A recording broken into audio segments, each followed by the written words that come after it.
And I also suggest, I always say to cast a wide net and be kind to everybody.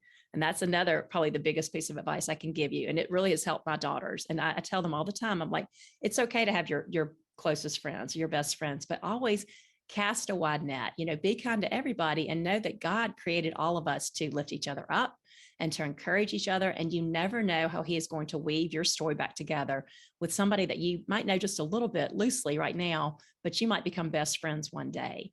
And when you cast that wide net, you just leave that door open to future friendships.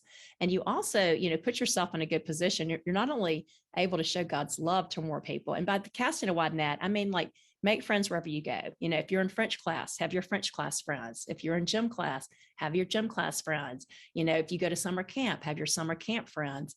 One, it's going to make you so much more of an interesting person to have a wide variety of friends and to be that kind of person that knows so many different people and you have friends wherever you go. But also, it's going to give you a place to go if your core friends turn on you or you have some kind of heartache in your core group, and it's going to give you a place to get love beyond that core friend group. And, this happened to my daughter. I think she was in 8th grade that she had a little group. She attended like an elementary school, had kind of a tight little group. They really loved each other, which is great, but they didn't really talk to many other people. And so I was always telling her, you cannot be so cliquey. I know you love your friends, but still be kind and, inclusive to other people too. And so she took more of that advice as she went to middle school. And then she still had a good little friend group, but they had a retreat one weekend, and it was a Christian retreat of all places. But her friend group, one girl decided to leave her out. And so the whole friend group just shut her out for the weekend, just wouldn't let her sit with them, shut her out. But she had cast a wide net. She had made other friends in her grade.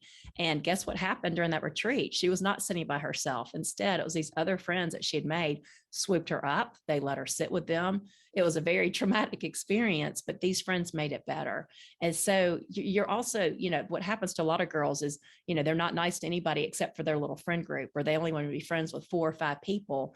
And then when that friend group lets them down, they have nowhere else to turn to. So I just really encourage you to have, different sources of friends, have different people you can turn to, and just really rely on your mom and trust your mom's judgment too.